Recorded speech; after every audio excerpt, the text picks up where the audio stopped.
This is Clix on the Barbie. Join us as we talk about Clix in Australia, current heroclix happenings, and a dash of meta.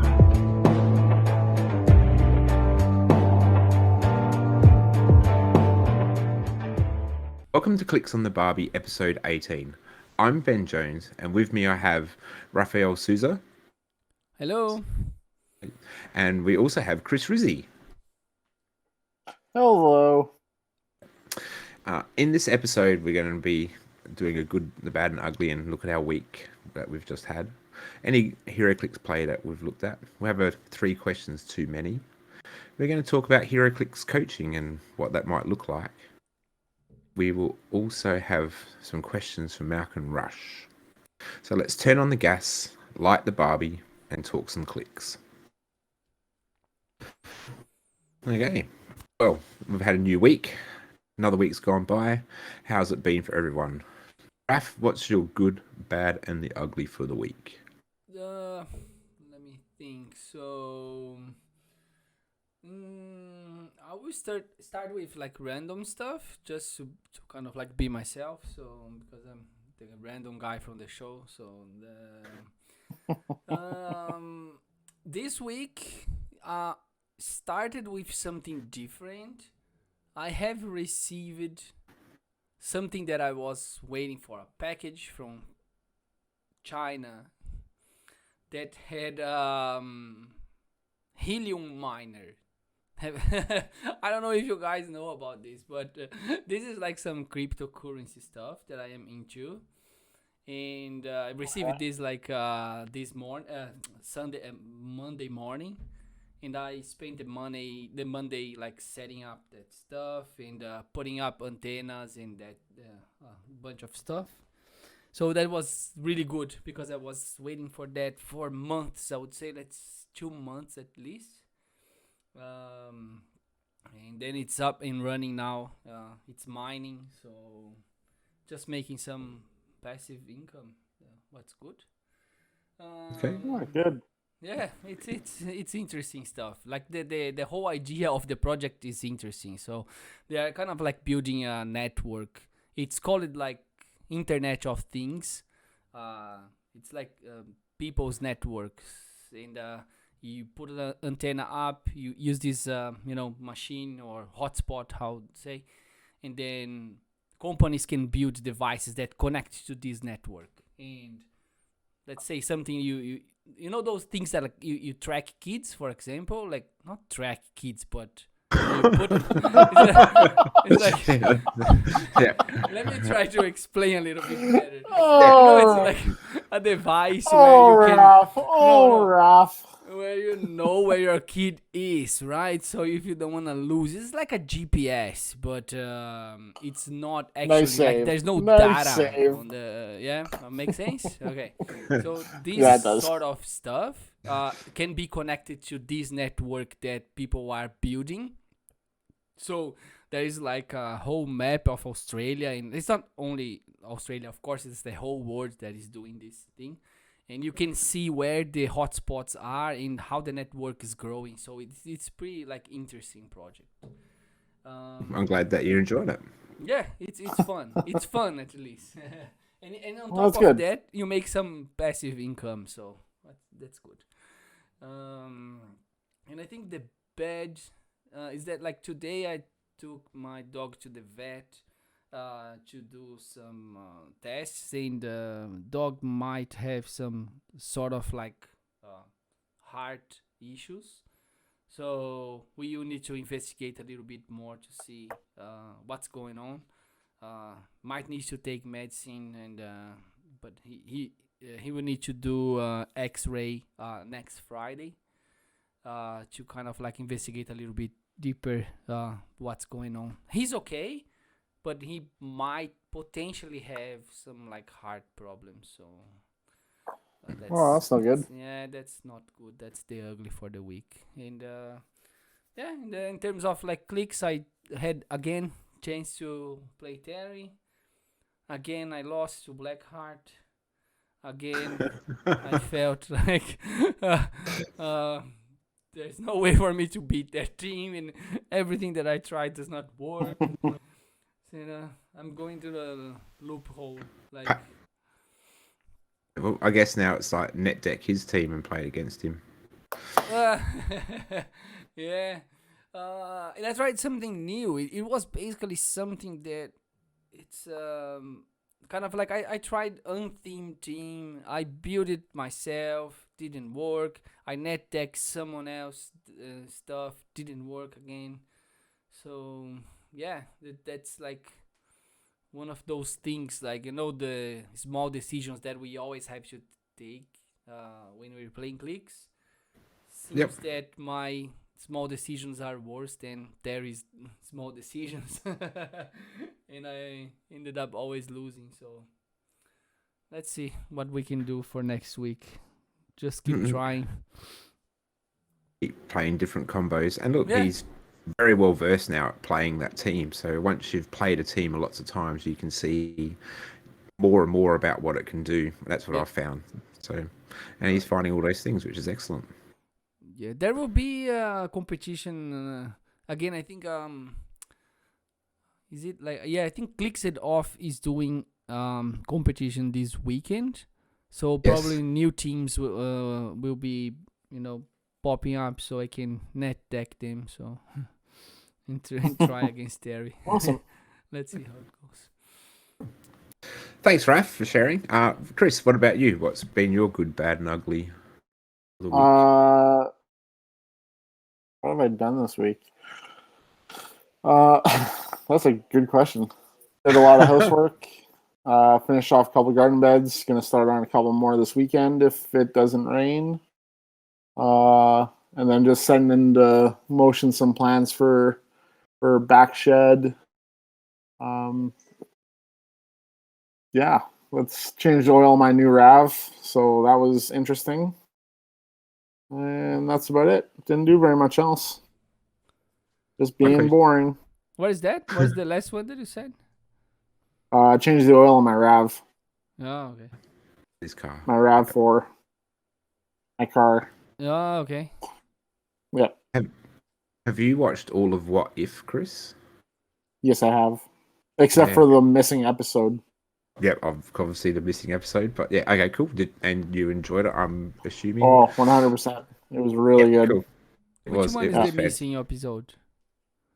It's one with Iron Man and Gamora. Supposedly they are holding it over until season 2. But I don't know how that's going to play in because they were in the season finale. But I don't know what they're going to do. Some timey-wimey, wibbly-wobbly stuff is what's probably going to happen or something. But is it like How they what explain this it. is like missing episodes the name, or they missed the episode? It's The a se- missing episode. Yeah, It's the gone. season. It's the season gone. was the season was originally 10 episodes long, and then they cut it back to 9 because of this episode. I actually went and had a look. This episode, they just couldn't get it finished in time under Yeah, Corona. Going on. Yeah, so they've decided to put it into season 2 somehow. So it'll be interesting to see. Have you watched the Maraf? What If? No, Okay. didn't have a chance. Wanna watch, but what is that? Like Disney Plus? Yeah, Yeah, it's on Disney Plus. Yeah, I don't have kids, so I don't have Disney Plus. Mate, That's that never makes- a reason. Just get it. Yeah, I think I have too many. If you look back, all the stuff that you pay monthly, you said, "Oh my god, I'm paying too much stuff," right? So it's like $5 here, $10 here, $10, and then that's a lot of stuff. So I already signed. I already pay for Amazon Prime. I pay for Netflix. I pay for YouTube Prime. I pay for a bunch of stuff. I pay for what else? You pay for YouTube? Yes, I do. Hmm. I can't watch it's too many ads. So they won. Okay. I think they won the battle because like they yeah, they won. It's so much, so many ads. I couldn't stand that stuff. So I said, okay, I'm gonna pay. You won. Okay, so yeah, I'll pay. And then I pay for YouTube Okay. because I watch YouTube like the whole day, right? And yeah, just Final Fantasy stuff. So it's too much stuff paying. So Yeah, let's see. I guess I brought up What If, Chris, because it looks like the new one of the new HeroClix set is going to be set 47. They're calling it, is going to be a Disney Plus set. Did you hear that? Yeah, Around the track? so you're gonna have Loki. You're gonna have, I believe, Hawkeye would probably be back in there. Okay. Yep. Scarlet Vision or WandaVision. And funny about WandaVision is they're actually going to be bringing out the Catherine Hahn character who played Agatha Harkness. Yeah, that's it. Yeah, no, so I thought that it makes some interesting, it would be an interesting new set, and I really look forward to seeing what they pull out of What If, because there were some awesome characters in What If, and I look forward to seeing how they might play out in HeroClix form. Yeah, as long as it's not the What If set, because that set sucked. Yeah, So as long bad. as I'm sure they'll hopefully knock this one out the park, because that was a pretty horrible set. What If? Yeah, but I look forward Have to. you heard about the DC Dual Force? Like there is a new card game from the DC. You know, like No. Magic the Gathering and stuff, right? They are Yeah. doing like a DC. The name of the game is like DC Dual Force. So it's a new. Looks like it's a digital game for the moment, like Hearthstone, for example, from Blizzard. But like when you read the cards, it's really cool because like there are powers from like the Clix, like it says like invincible and this kind of stuff. It's really cool. So if you have a look at there's like a website that they are planning to launch, and then there's like here you can see the cards, and there are lots of powers you can find in HeroClix. It's might be like something to keep an eye on. Okay, sounds good. Sounds interesting. Cool. Oh, yeah, I'm just going. I think. Yeah, I look forward. If I was to say anything, I look forward to having a Captain Carter and a Hydra Stomper HeroClix in my teams one day. I'm very much hopeful for that. For myself, my good was that I got to play a bit of Clix last week. Towards the end of the week and on the weekend, and I'll go into that in a second. My bad is I've gone back to work now, and that's just back to the grindstone. But I'll start with my ugly. My ugly was I got my second case of the RAF set. So yeah, finally got a second case. Probably didn't need a second case, but thought cool, excellent. And it was a duplicate case. So I got everything exactly the same thing I got in my first case. Oh So, no! yeah, Serious? so yeah, and it happens. Like Duplicate case. yeah, Oh you my hear God. about these things, but you never expect them to happen to you. Oh, But it yeah, happened this to one did. me. Yeah, I know. Oh, Yeah. we had triple case in down here, so it happens. And Yeah. this time I got from two different locations. So What sort of like good stuff you get duplicated now? so I've Tell me about it. yes, I've got. Well, I look, a duplicate case. It's just a bit disappointing because of the super rares I've already got, and you go no. So I got a Gladiator, an Apocalypse, an Emma Frost, Deathbird. Where else are we going? Trying to remember what else there is. I know I've got a Weapon Hex Chase swap now. Yep. I've got a Dark Okay. Beast Prime swap, and the other two obviously aren't. Oh, one was Corvus Rookshire.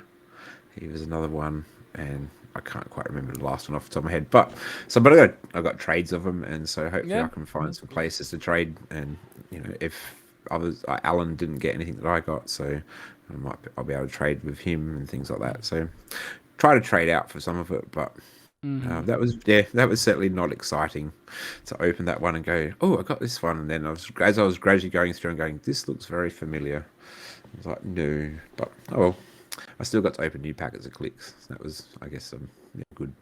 But That was a plus. it's always nice. I was so happy when the shop was finally rang and said, we got your Clix in. It's like, good, about time.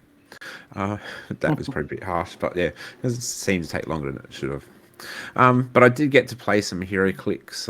I played with a friend on Thursday night. We were working out. He wanted to build a team to play on Sunday at the tournament at our shop at Tabletop Warfare, and so we built a Justice Lords team for him to play, and with Wonder Woman and Superman and Batman and a whole lot of Superman robots, and yeah, it was good fun. He took down my robots and minotaurs team, which I've just been playing against him for a while, and so that was really good fun. And I enjoyed that process of helping someone build a team as well. It's always good fun. What did you play? 300 modern? Yeah. Oh, yes. Well, 300 modern friendly. Oh, okay. And how my was team that? was this on Sunday. How was that? Like, I mean, in terms of game. Yeah, it was good. Good. So Thursday was let's build a team, let's play it against each other and see how it goes. And he was happy with how it played. We talked about strategy and how to play it, and then he played it on Sunday. I think he was 1-2 with his team, but Okay. he still enjoyed playing it on Sunday. And yeah, And how it ended up on Sunday? Yeah, so on Sunday we had 7 people turn up to play. Nice. And so that was good. Then when that happens, because it's an odd number, I generally pull out, so I don't play, so that all the other people get 3 games each. And I just feel if you're coming and you want to come and play, you want to play, and I'm happy to sort of sit around and judge and support people because we've still got. And what did Max play? Did you build for him, or he built it himself? Yeah, so in the lead up to helping my friend build his team, he wanted to build from Justice League. So Okay. because he just really likes Justice League, so I was building from Justice League, and I came up with a team which was 2 Amazos at 125 points, and then dragged in the robot Magneto from XDPS because then Amazo can just copy running shot, psychic blast, range combat expert, and is hitting for, I think it was like a 13 for 5 psychic blast from 8 range away. Very, very friendly, yeah. Yeah, very friendly. And so I built that team, and I thought that's a pretty solid team for what we're playing. And so in the end, I said, Max, I've got this team here. If you want to play it, you can play it. So that's what he ran. He ran double Amazo. Oh, okay. And yeah, and the Magneto robot. Or Danger in Construct. So it was good fun. I enjoyed watching some of the play, or I guess all the play. And Alan was our winner on the day. He actually swept all the other teams that he played against. He actually played against Max as well and swept the Amazo team. I think it came down to some good shape change and super senses rolls, but he was playing a monsters theme team, and he had absolute carnage at 60 points. He played Griever from the Future Foundations set at 100 points. He had Venom, Doctor Strange, Magic, Proteus, the 10-point Proteus. He played the Commissioner as well. Nice. And he had the Power Gem on Griever. Is Griever the one that changes some sort of a blocking for something, right? Or something like this, isn't it? Yeah. So Griever from the Future Foundations does something weird, if I remember correctly. I'm trying to remember, but I know that it got damage up on her with the Power Gen puts damage up on anyone. Yeah, terrain markers and objects cannot be generated into squares within 6 squares of Griever. Yeah, that's basic. Yeah. Okay. That's not a bad one. I guess if they're already generated, it's okay. So yeah, he he was quite successful with that team, and so yeah, that was his monster theme team that took the event. Nice. I had a chance to play against a friend, so I've been playing a few Clix. Sometimes I have a real glut of playing heroclix. So Friday night, a friend came over and we played through the Wonder Woman 80th anniversary miniatures set, the box set, playing through the scenarios in that, and that was really good fun. Actually, that was quick and easy to play, and just was good fun. We played 3 scenarios, and then it was like 1 o'clock in the morning, and so we thought we'd better not play the last scenario. But if he won the first one, and He then won the second one. So if he won the third one, that would have been the end of scenario run. But I managed to win the third one, and that was a bit of that was a lot of probability control in that one. So hit, re-roll, re-roll, re-roll, and then so it just came down to that. But I actually found that the set was actually really fun to play. Just it was quick and easy. Our first game came down to the wire. He just had one woman left, like on her last click, and I had reducer like on my last click, and it was just really tight.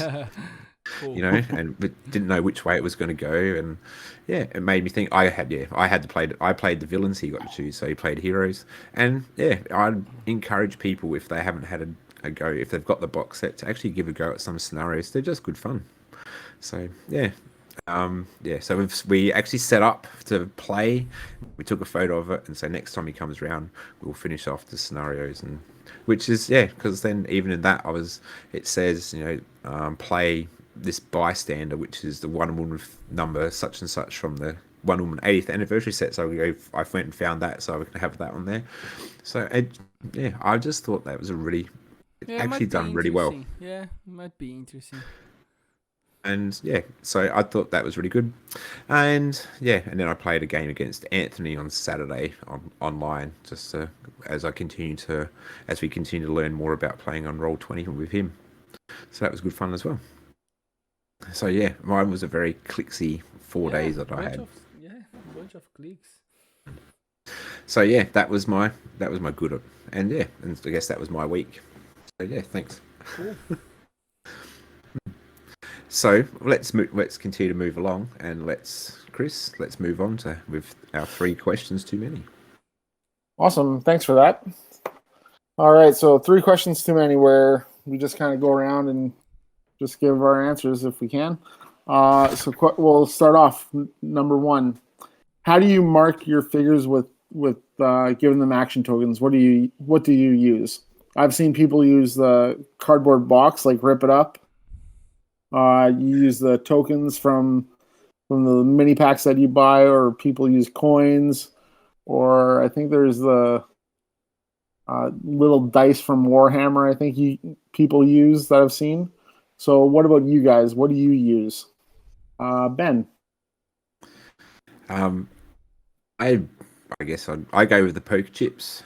I have 2 different I have 2 different colors. I have a green one and a black one. So green's always my first action, black's always my pushing action, and so and then I always leave both on the map, so I can see if they're if they're if they've got double tokened, and I'm pretty specific when I play. So on my turn, like I'll go, this one's having an action, whether it's a push or I guess there's no pushing, whether it's a second action or a first action, and I usually leave it like just on the hero click, and then as I clear the other ones, then I put it underneath to say, well, that one's had an action, because sometimes I've been known to lose track of how many actions I've had in a turn. So it just helps me to stay really clear about where I'm at. And so that's how I do mine. Poker chips. Cool. What about you, Raph? +1 here for poker chips. This should be the only way you mark your figures. There shouldn't be another way. So this is the cleanest way. Go ahead, Chris. Yeah, is that what you're saying?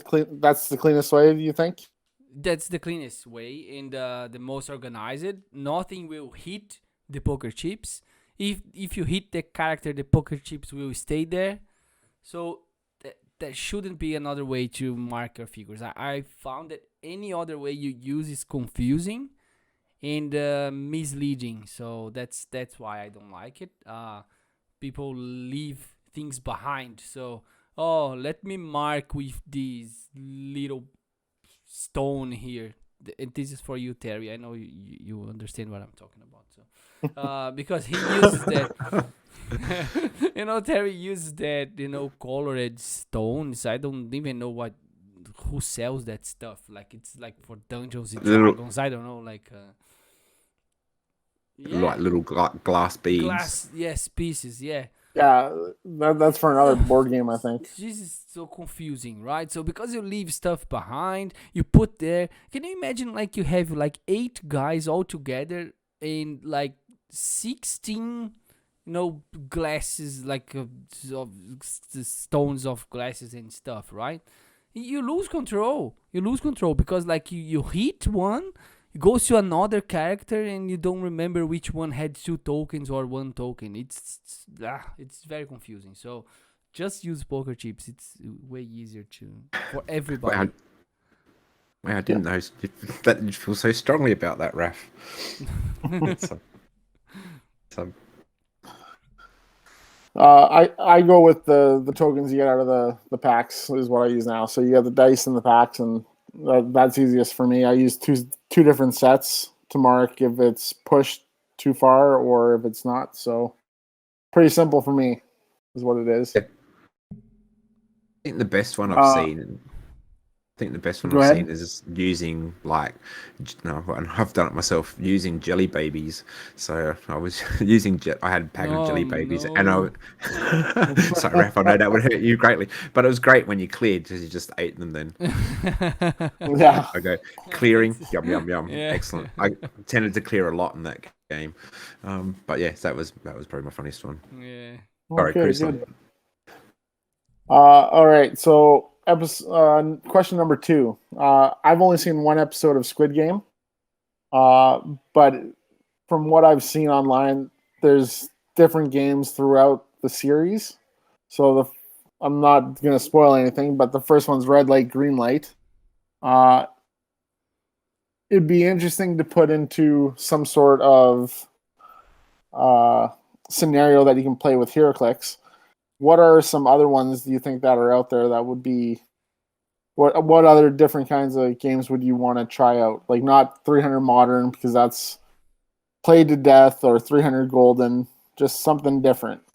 Raph, what do you think? Well, I know what you think. You're already going to say there's nothing else but 300 Modern, and you got to make it meta. So why you asking me? Why you make this topic? It's provocative, right? So it's fun to come up with different. No, they shouldn't. Yes, it is. They shouldn't come up with anything different. Why? Like because it's fun. No, it's not. Like it's okay. You buy a board game, right? Do you change the rules of the board game, or you read the rules and play what they say? So you buy a board game. Let's say really good board games. You buy. I don't know. You buy the best board game ever, right? So you read the rules and you play by the rules, right? So why people create new stuff for heroclix? Like where this come from? Like just stick with the rules. The rules say 300 Modern. That's it. That's all you have to play. Yeah, why? But you don't think that on playing up for a Halloween event, playing where you play zombie clicks, so you start at the back end and you click to the forward until you KO. You don't think that's interesting and fun? Why? Sorry, just to have fun, not play meta and net deck, just to have fun. Yes, but it's still fun. It's still fun. That's what I'm saying. So when you buy a board game and you play by the rules, you have fun, right? You don't create. I don't play by stuff. anyone's rules. Raph, I don't play by anyone's rules. Screw the rules. So you are the one that does like house rules, right? Yes, I do. Yep, 100%. No, don't invite me to play at your home, because I hate people doing like house rules. What the fuck's that? Like, why are you doing house rules? I think that's the first time I've heard that dropped. The guy creates the game, creates the rules, spends like years creating the game and the rules for someone just to, let me change this. Like, this sounds better for me. No, this is not the rules. So let me. Okay, so here Clix has a rule in place that says you have to have the actual figure and the actual card that goes with the figure. What happens if you don't have the card? My house rule is that if you can bring it up on phone, there you go. You can play it. Okay.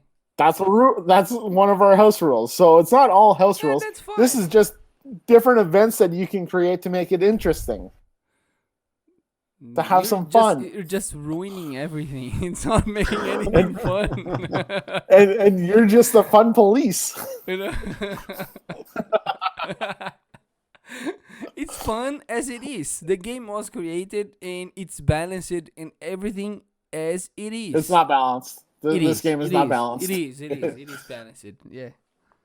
It is. Okay, that's another discussion for another episode. Way down the line. Okay, next episode. Is the game balanced? I don't know about the next episode because I gotta learn the rules because we'll go into this later on. Take notes of this one for the next episode. Yeah, this will be okay. This will be their 50th anniversary episode. Is what it's gonna be. Yeah. Okay. Okay. That's my opinion. We'll go to Ben now. Yeah. We'll go to Ben. What do you figure, Ben? And now I don't know what to say. No, and I hear what Raf's saying, and yeah, if you buy, say, Ticket to Ride, you play Ticket to Ride as the rules generally state. I will say, Raf, as we play as a family games like that, we sometimes adjust the rules to add some more difficulty sometimes to them because sometimes my family's very strategic. Everything's very, and so we have to sometimes put extra boundaries in for ourselves. But I can hear what you're saying. For me, but you don't make the trains like to be 10,000 kilometers of trains, like you don't change. That's how you get the longest train line. You don't That's an actual rule in Ticket to Ride. But you don't get like another stuff from other Tickets to Ride and put together and make it like a complete different game. So that's basically what you do when you change the heroclix rules to incorporate other stuff. Like it's just like why do you feel you can make like 500 points game? It does not even exist. It can't exist. You gotta use your imagination. Yeah. Okay. SpongeBob. Why do you think? Yeah. SpongeBob. That's a different one. Alrighty, we'll go with that. I'm not Squidward. Okay. I'm like someone here. Because there is one episode that SpongeBob is using his imagination. So yeah, and Squidward is raining all over it. Just go home and blow your horn like he does. Okay. So what happens when you have Dr. Manhattan that has 2,000 points, and you can't think of. I might want to come out and play a game with him, or Zombie Galactus, who has a 900-point dial that you want, or that's the big Galactus. I don't even know why they do this. That's a good question. Yeah. Well, it's to make it interesting that you can go outside. You can draw outside the lines. You can get your ideas outside the box. That you don't have to be conformist with one way of doing stuff. Yeah. Says the guy that scripts our show. Okay. Exactly. Because we don't need tangents saying, why don't girls play the game more? It's like, that's a little cringeworthy. So just stick to the path and we're good. Yeah. Stick to 300 modern. Yep. Okay, cool. Ben, No. Sorry, Ben. You're fine. Look, we do 300-point modern at our shop. We've done sometimes has some 500 points, and I tend to find that it gets really tricky at some stages.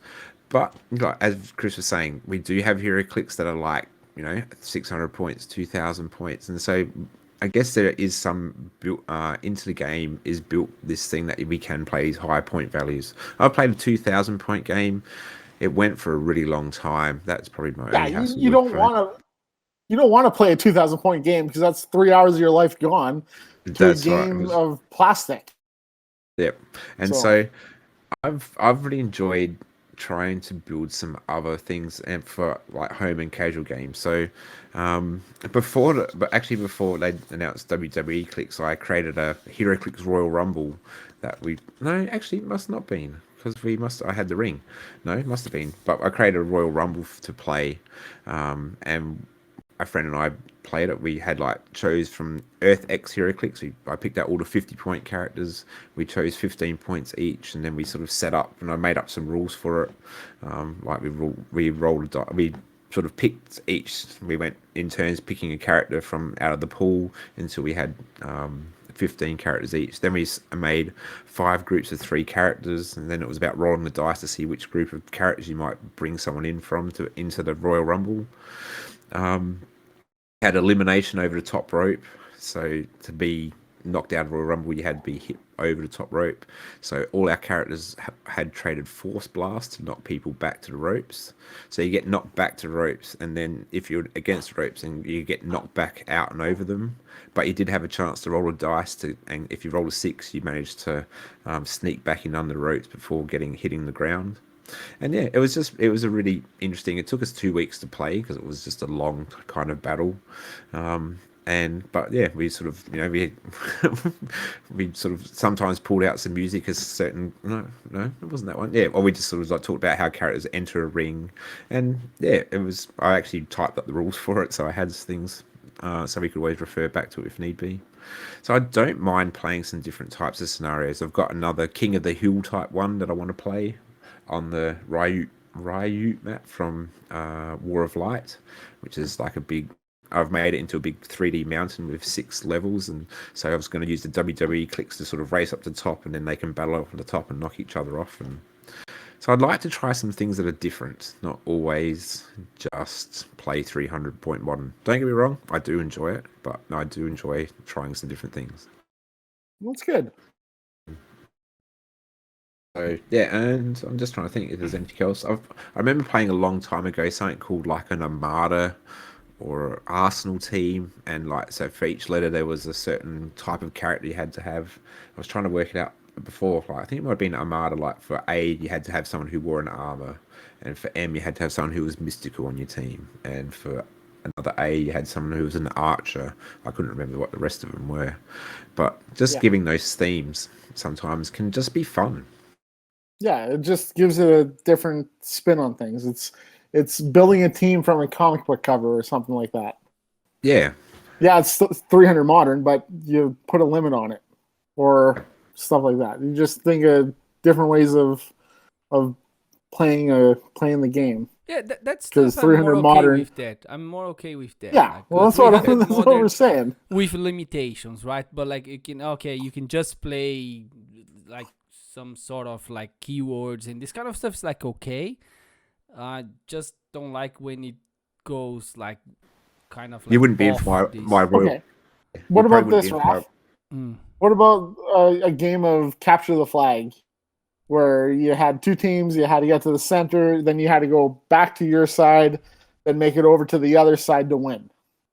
Would that'd be a fun sort of awkward spin on it, wouldn't it? Awkward, yeah. Well, you come up with your own rules for stuff sometimes. Yeah, you see, even WizKids tried to implement this new model and didn't work, right? Don't talk about Skirmish because Skirmish sucks. Yeah, you see, it was someone some SpongeBob that created something this is really fun, and then just said that sucks, All right, you're gonna go on with the SpongeBob all night. All right.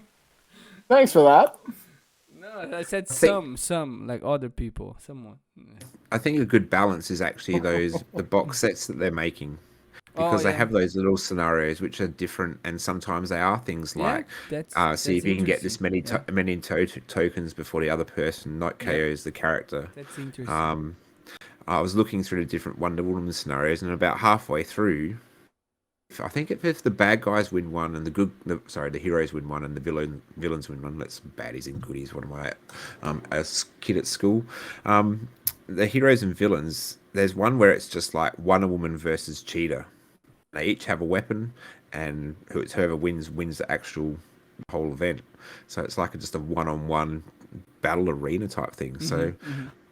The scenarios the box sets can give those scenarios, but if we're coming up to Halloween, and if the shop said, okay, let's do a Halloween theme team, 300 point, but Mhm, need to mhm. have monsters or something that Yeah, represents different things. Would you be in for that?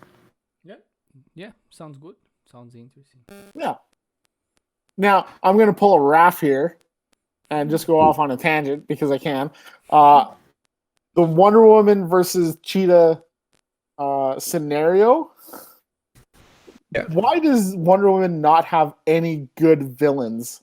Because Cheetah, really? That's kind of a snooze on the villain for her. I mean, you got Batman who has the Joker, you got Superman that has Lex Luthor and Doomsday, and Wonder Woman gets a girl dressed up as a cat. Like, really? That's my tangent. So, Yeah. yeah. Oh man, Yeah, it felt weird pulling a raft there. I don't know No. what's wrong with me. See? It's good, isn't it? I might need to go get tested for It's something. I... just got the yeah. ref virus. Yep. Yeah, just random. All right, now on to question number 3. We'll move on. Who is your favorite funny person? And now I know you can't vote for me because I am pretty goddamn funny. I mean, I'm not calling anyone else SpongeBob, but I mean, I think I'm pretty good. Uh, but I'm gonna go for. I'll let you guys choose 2 because I'm gonna choose 2. So my first is Ryan Reynolds. He is so funny in whatever he does. And then the next one is a stand-up comedian called Bert Kreischer. And if you ever want to have a good laugh, you look up one of his specials where he joins the Russian mafia, and it's hilarious. So yeah, those are my 2 funny guys. What about you, Ben and Raph? Who's your funny person? I'm just writing down Bert Kreischer because I always like to try to find new people. Look, I think, well, is I guess it's the different types. Like, is it the stand-up comedian? Is it the show that I'm watching? One thing that always makes me laugh is Rowan Atkinson in Blackadder. I don't know if you've seen Yeah, that's Blackadder. good. Yeah, and I just love Blackadder. And it just makes me laugh every time I watch it. So my wife knows when I'm watching it because I laugh a lot when it's on, especially when he's going, "Yes, darling." But Rowan Atkinson would be for me. A stand-up comedian. I guess there's a fair few good Australian ones, but on that I sort of go, oh yeah, I must go and see that person, yeah, I don't know. I'm going to go with Rowan Atkinson for mine. That'll be fine. Okay, cool. For me, Raph? I would say so. Oh no, you don't have to say it. I know you're gonna say me, so that's okay. Yeah. Yeah. I was actually thinking about you, but like, now that you told this, and I thought about someone else, right? So, one guy that like I really like his this TV series, and I think that this guy makes the difference on the show. It's like Steve Carell, the Michael Scott from the Office, right? Yep. The guy's really good. Like he like the series without him is nothing like because he left I think on the 7th uh, uh, 7th season. season. Yeah, and it was like completely okay, it's not the same stuff. So that guy's really good. Think who else? I like Mr. Bean as well. So Mr. Rowan Bean's fun. Atkinson.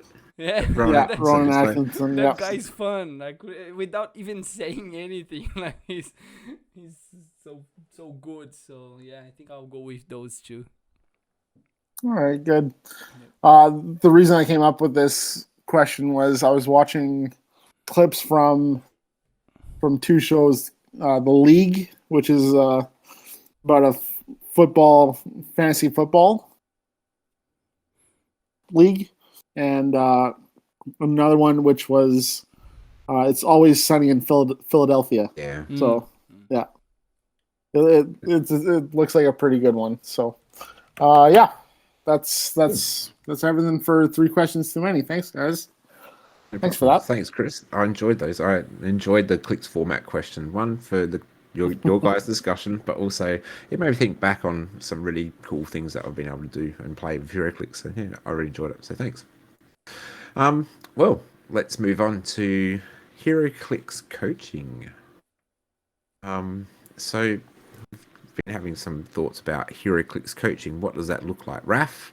I know that you sort of looked into this a little bit or had some thinkings about this. So, I guess thinking heroclix coaching is more than just teaching someone how to play. But what do you see heroclix coaching being? I don't know. Did you want to talk about it? Yeah, I think it's just something that came up the other day on the Rock channel on Discord, and yeah, I remember there's one guy, Daniel Powell, that kind of like offers this sort of like coaching as one of the tiers for his Patreon, right? For Clicks It Off. So I was thinking about like how interesting this can be. But to be really honest, I don't think that this is applicable in Australia, right? So I don't think that we have enough people that is actually like interested in the game. But I was thinking is, what are the sources of information? We don't have much. So if we don't have anyone that actually wants to kind of like coach us, not just teach the game as you mentioned, right? Like coaching might be the next level of, if So you this, really want to go like competitive, let's say. What is the best way to do? So do you just join the competitions, start playing locally and try to get better? Because there's not many information where you can find. There's not many channels that actually stream, like heroclix, or that record games. So there are just few of them. I know like DioH, they do their games. It's not very like competitive. They do some fun stuff. They do different formatting, right? I know like this guy from the Clicks It Off, and also Critical Clicks, like they try to kind of like record their games and post. So those two podcasts are basically the only two. And there's like another guy that promotes some sort of like, sometimes it's broadcast shows, if I'm not wrong. He also Yeah, promotes, broadcast. he also promotes sometimes 300 point games, and but he posts more like, he doesn't actually like record much, but he posts like the teams and etc. So the just to summarize, it's just like that we don't have much information or sources to go to the next level in case you want to, right? So maybe this coaching stuff can work if you really want to discuss strategies and what do I do in this situation, like you're playing like a very competitive game, my opponent is positioning this way, what do I need to do? So this is something that might be interesting depending on what's your goal with the clicks, with hero clicks. so I guess you're looking at what's your goal? Do you want to play um, serious competitive play like in nationals and worlds, right? Or are you just looking to become a better player? And I guess that, and to lead to that, I know that probably jumping into a tournament straight out can be hard work. Oppressive, right? Yeah. Yeah, so all of a sudden you learn and you go, "Wow, I really don't know what I'm doing." Yeah. I remember when I went when I went to Yeah. my first sort of nationals type event, I was like, "Cool, I really like this team. This team looks great," and it just got mashed. And I was like, "Okay, I need to up my game." And so, and with that, it comes so there was, and you're right. There's no real coaching things, and that was a long time ago when there was less stuff Mm-hmm. online. So for a game that isn't huge in Australia, and I guess comparably in America, I'm not sure, but Mm-hmm. I should, and there'll be a lot bigger games. There are a few channels that support by talking about heroclix like that, like us with a podcast channel. Mm-hmm. Mm-hmm. There's no one doing regular like 3 games a week on a YouTube thing. True. Yeah. Usually, yeah, we usually get a lot of games all at once if there's like a big event on. So when they had the Clix Cup on, you all of a sudden get like 5 or 6 Yes. games online and the big games, and that's what you want to see, and you can go back and watch them. Mm-hmm. Mm-hmm. But you sort of want that real time. I'm playing here. Yeah. What could I do? What could be next? What can happen next? And you know what? What you and Terry do on a Saturday and a Sunday is basically continue to coach each other. Mm-hmm. Mm-hmm. And Yep. you're actually doing that. But it might be in one of those things saying, hey, Chris, why don't you come and have a watch? And Chris is probably going, I don't want to Mm-hmm. watch Roll20 on a Saturday morning. But yeah, uh, but maybe I sadly enough might be able to do that. And then you start talking about, oh, you could have done this move or you could have done that move. And I guess that's what you're looking at. Would I be willing to pay for it? I'm not at that stage where I'm that desperate to play at a high level like that, I Mm-hmm. guess. Mm-hmm. I'm interested. Like, I look at Terry's team and I go, oh, maybe that could be a good thing to take into, a nationals, but I don't want it. It's his team. I'm not going to take his team into nationals if we have one. Yeah, it's the Yeah, coaching is maybe if not you. paying stuff, but that one specifically for that podcast is more like you pay for supporting the channel, right? And you have like the kind of like benefit of also getting the coaching, right? So it's just that one specifically is different, but yeah, like I don't think that anyone would okay, I'm gonna pay for the coaching specifically, but more to support a channel and also get the coaching that can be a potentially interesting combo, I think, right? If you Look, the Rock's probably the biggest channel, I would guess, mm-hmm. for that on the Discord for being able to communicate and Yes, ask questions that's and cool. Yeah, that's and true as I well. watch lots of people post in there, like they will take screenshots. What could I do here? Is Mm-hmm. this Mm-hmm. work? And try to get those rules. And people are pretty forthcoming. Yeah. People share their True. thinking and Yeah. stuff. We all like to try to keep, something back, the surprise move or something like that Yeah. that we want to Right. try Right. at an event. So you're never going to sort of get everyone to reveal all their secrets, but Yeah. I think people are willing to share because we enjoy playing the game. Yeah. And I think like with the games going back to the stores, recording also makes it more difficult. Like when people were playing online, we saw more games on the YouTube. There was more real-time games, like because people were playing more constantly on Roll20. It's pretty easy to just start recording something on like on your screen. But when Yeah, you go to where the store, we have to set up like your camera, your phone. People don't want to get into the images and footages, like this kind of stuff. Like there's like a bunch of stuff that is hard for you to kind of like record or stream your games. and certainly if there's lots of people there, sometimes sound can be really hard to hear. And Yes, but yeah, that's true as well. Yeah. be great. It'd be great to continue to see more of that. I guess it's just trying for people to get it set up.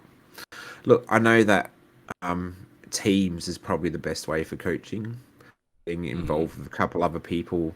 I know that in the US they have some big teams, um, Oh yeah, that's true as well. Yeah, they do have.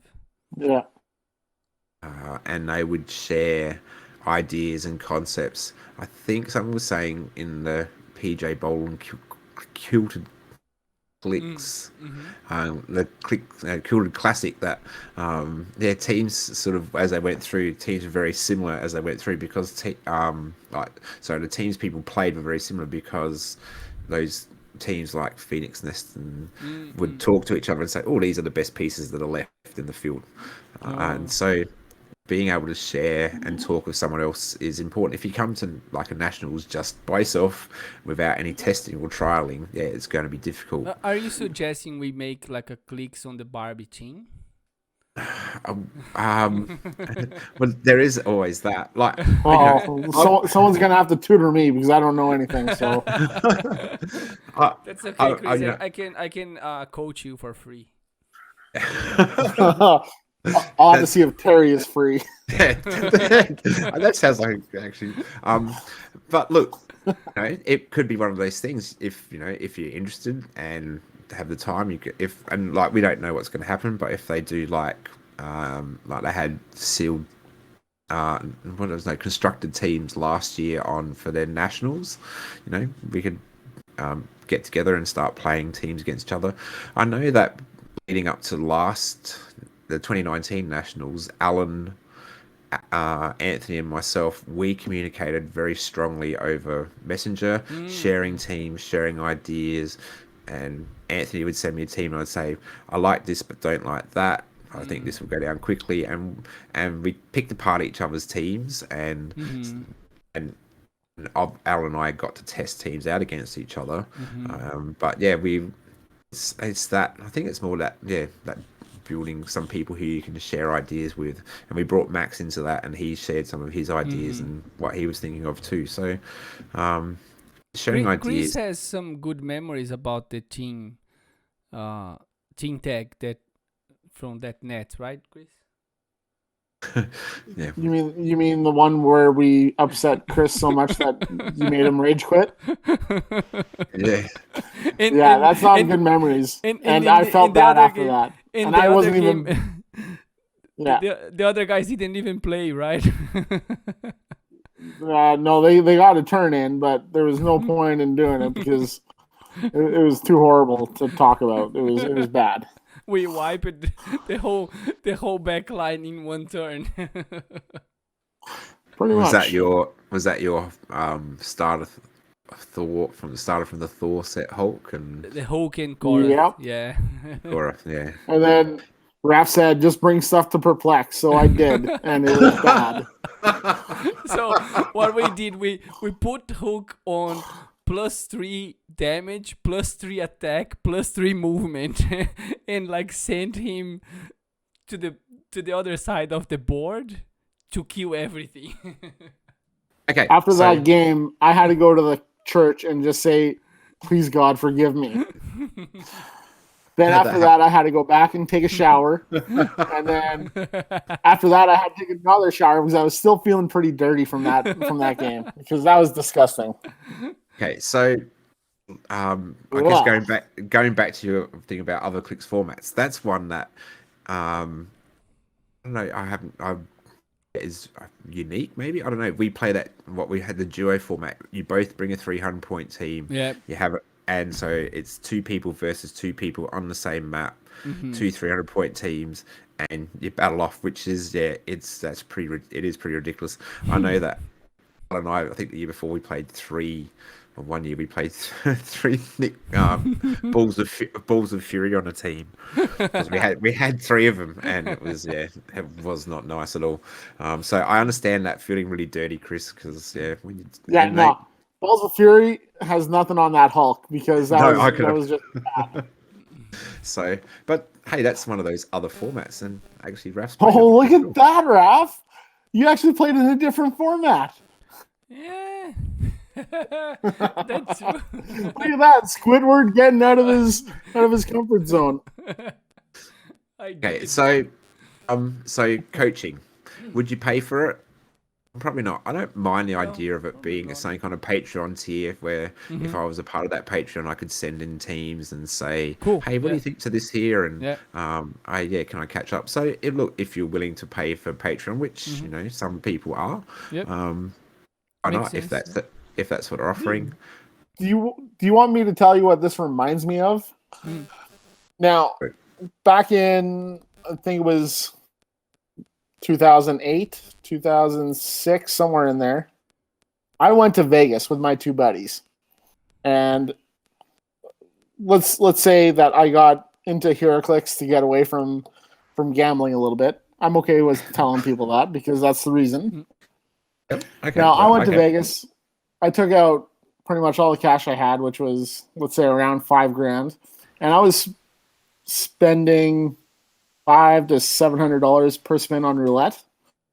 So I mean, they considered me a high roller at the Hilton, which was crazy. Wow. But You just put all in the red in row. All no, in the red. this was going on. No, this was going on individual numbers. Oh, So okay. if it Oh my hits, God. Okay. it would pay out 35 to 1. And I'm not talking about that. So Yeah. me and my two buddies were walking in between the hotels and the casinos, and a guy comes up, and he's kind of grungy looking. He's got a pot belly. He's kind of balding. Think Harvey Bullock from the Batman series. Just shrink him down to about 5'8", and he stops us and he says, "Hey guys, I can tell you how to win at the tables." And he pulls out this card that's pretty rough, and he's like, "I'll teach you how to win at roulette. I have my system, and you will win." And I mean, the guy looks like he has the cheapest secondhand store stock on, like the just shitty looking, and we're all looking at each other like, that's going to be a hard pass, because why are we going to pay you for us to lose our money at a game of chance? Like, Yep. that's what it seems like. So that whenever I hear someone say about coaching and it's behind a paywall, like that is, or I believe there's also another, I think there's another newsletter that's behind a paywall that you have to pay to get the articles from. I can't remember what it is. Yeah, but I think that's it always Majestic. brings back. Yeah, that's it. That just brings back bad memories of why. That's, if you want to learn the game, you go out, you play the game. So you didn't pay the guy. So that's, I'm not paying someone to teach me how to lose my money. You didn't or pay, to you didn't lose pay at the guy, heroclix. right? Like, In the end, you didn't. I'll figure pay it out the guy. on my own. I'm okay with that. I got my system. I walked away from Vegas almost right down the middle. So I didn't lose and I didn't win.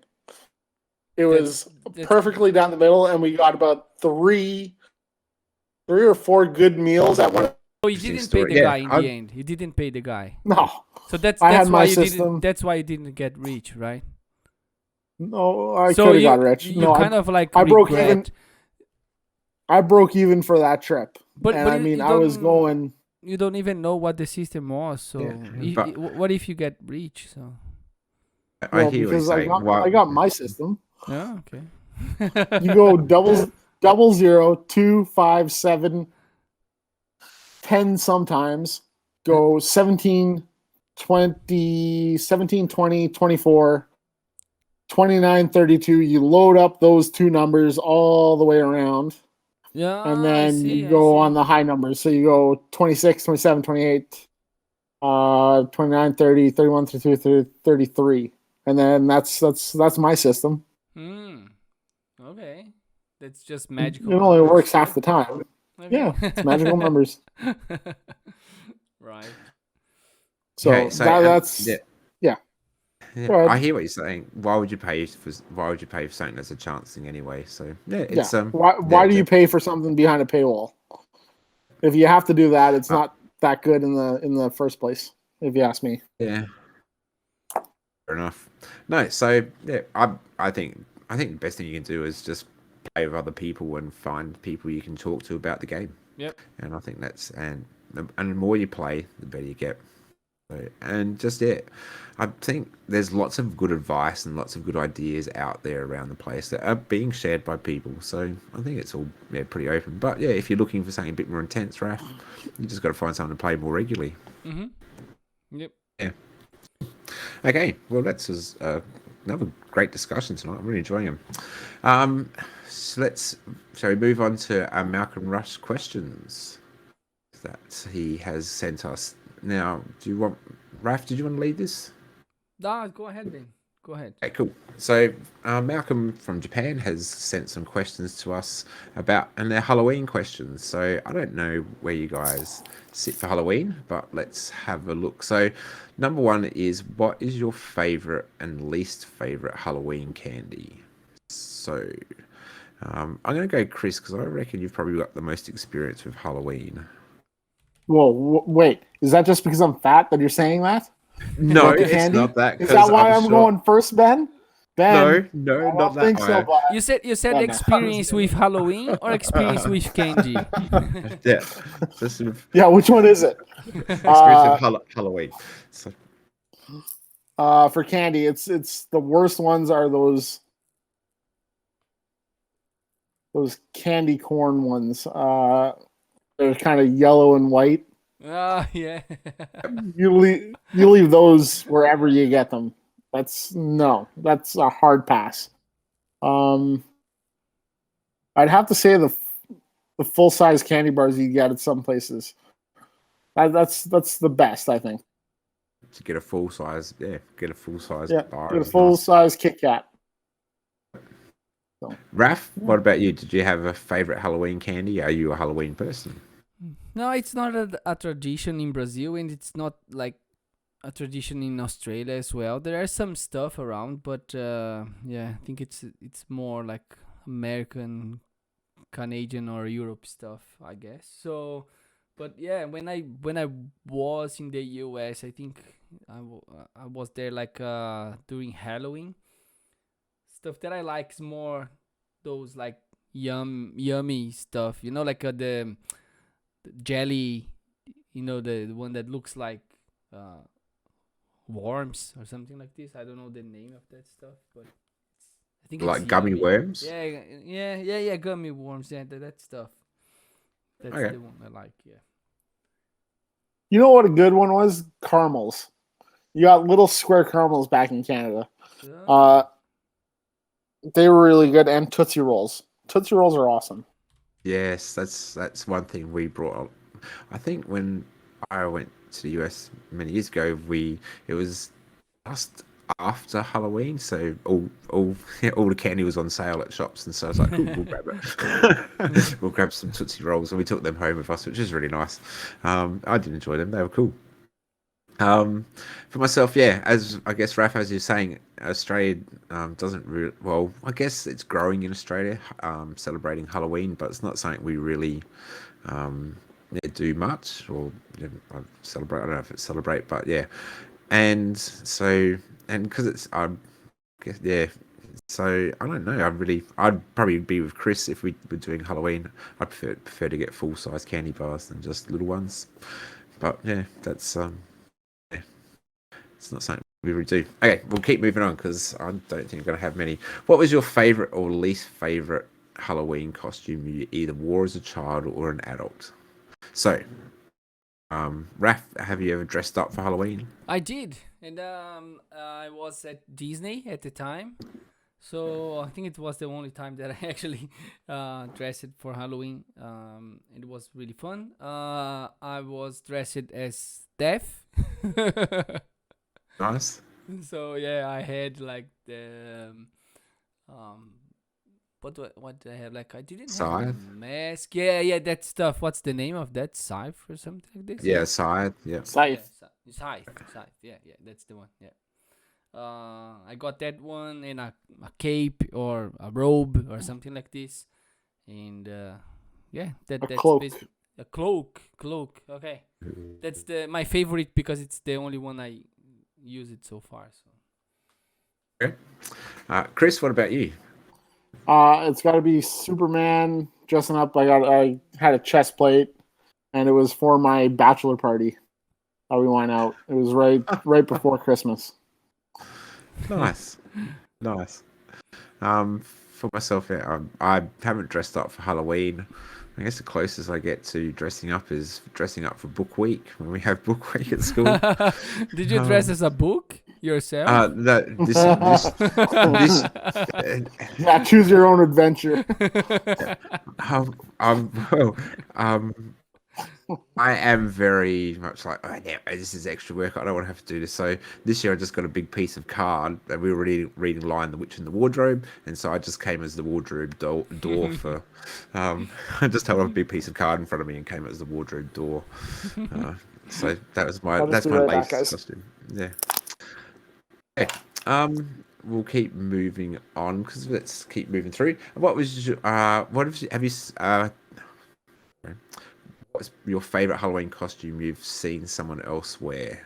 Raf, have you have you There seen are any some good? good stuff, right? I can't remember like any specific, but like the guys in the US, they are really good with their stuff, like the costumes and etc. So I think I saw like a Fantastic Four family, like they were all dressed as like the whole family was like Fantastic Four. Each of them were one thing, right? One superhero. So that So yeah, Sorry about that. okay, you're fine. We're saying which is our favorite Halloween costume you've seen from somewhere else, and Rafis is saying those groups that get together and dress yeah, up like yep. a family who dresses as Fantastic Four. Okay, cool. Have you got one, Chris, that you've seen someone else wear, or A couple of my friends used to always go all out. So my one buddy Phil, he dressed up as Legolas from Lord of the Rings. okay? Yeah, and he could pull it off because he's a tall Dutchman. Then my buddy Alan, he dressed up as the Mad Hatter for 1 year. Then he dressed up as Alice Cooper for another year. My buddy Rich dressed up as Mowgli from the Jungle Book, and he shaved his head. He was wearing a loincloth. And I mean, you got to think That late would have been October, it's cold. about minus 20. And he was Oh, running around in a loincloth. So it was pretty good. that's dedication. Yeah, it is. It's a good thing that alcohol freaking covers you sometimes. Cool. And for me, I sort of agree. I've seen some pretty cool ones usually on the internet because we don't have many people come to our door for Halloween. So, seen ones with people who've like made Transformers and stuff, and but yeah, I like those ones that sort of people theme together as well. Do you have a costume plan for this year or next year for Halloween? Well, Raf? I guess I'm going Chris? as Go, Chris. SpongeBob. So Yeah, that's okay. Yeah, obviously that's worked out. So you're Yeah, SpongeBob, he's and I Squidward. am Squidward. Yep, Okay, there you go. So, it's okay. no, I got nothing. So we'll dress up the kids, but that's about it. what is your favorite Halloween theme or monster? Do you have a favorite monster? It's a sort of a Halloweeny, I guess. Yeah, horror monster. I like Uh, Beetlejuice. sorry, Beetlejuice. Beetlejuice. Yeah. Yeah. All right, no more saying his name because you said it Oh yeah, twice. twice. Yeah, that's okay. Yeah, can't say it a third time. Okay, so that's my. uh, that's a good question. Hellraiser, from what I remember as a kid, was kind of terrifying. Oh, Hellraiser, nice. The Pinhead. Is that? Is Yeah, that? Yeah. from the last time I watched it was when I was a kid, and I think it scared the shit out of me. So, Yep, that's fair. Cool. I think I'm pretty much a classic vampire werewolf kind of guy. I really enjoy just normal sort of not the was it Twilight ones? That was a bit stupid, but I like a good werewolf and vampire. I think my favorite vampire is Spike from Buffy the Vampire Slayer. Yeah, cool. And let's choose one last one to finish this one off with a heroclix theme. So, what's a monster or Halloween, your best worst Halloween heroclix figures?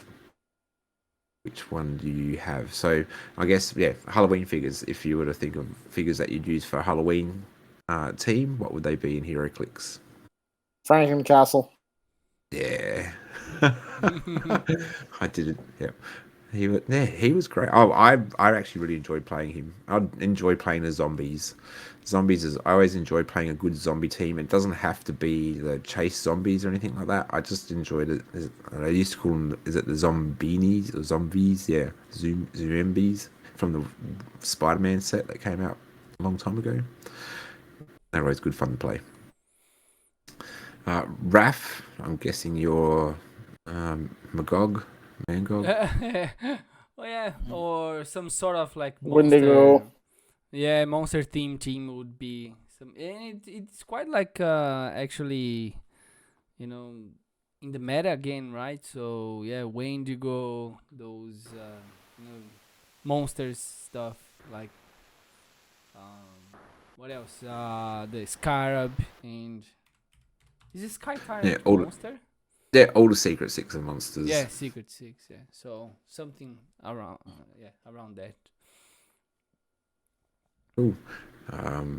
Cool. Excellent. Okay, and yeah, so I don't know if there's anyone else there. I think that's pretty good for our Halloween questions for Malcolm Rush. Mm-hmm. Yeah, it's been a Cool. good it's been a good discussion tonight, guys. I've really enjoyed it. I've had a few technical difficulties as we've gone through, but I think we're ready to finish off. So, Chris, have you got a quote for us this week? Yes, I do. The quote is: "A good hockey player plays where the puck is. A great hockey player plays where the puck is going to be." That is told by Wayne Gretzky. And I say this because the NHL is starting up. Tomorrow is the first Edmonton Oilers game, so that's what I'll be listening to while I'm busy at work. Nice, excellent, and yeah, it's put it into heroclix. Think about where think about where Terry's going to place that click, not where it's already placed. So that's what you need to think about. Yeah. How's he gonna beat you? Yeah. Yeah. Next week is gonna be the same stuff. I'm gonna say that I lost to Terry, and yeah. I hope you get a win out of him. Anyway, let's wrap it up. Remember, you can find us on social media. We have a Facebook page, Clicks on the Barbie. We have a Twitter page or Twitter account as well for Clicks on the Barbie, which is at Barbie Clicks. Better make sure I put that in there. And obviously, you can find us on YouTube as well. Feel free to like, subscribe, and if you want to leave some comments, fantastic. If you have any questions for us, feel free to contact us through those through Twitter or Facebook as well. And so, as we bring another episode to a close and turn off the Barbie, we'd like to thank you for tuning in to the show and have a great week. And remember that even a poor plan is better than no plan at all. Thanks for listening. Bye. Keep your sticks on the ice.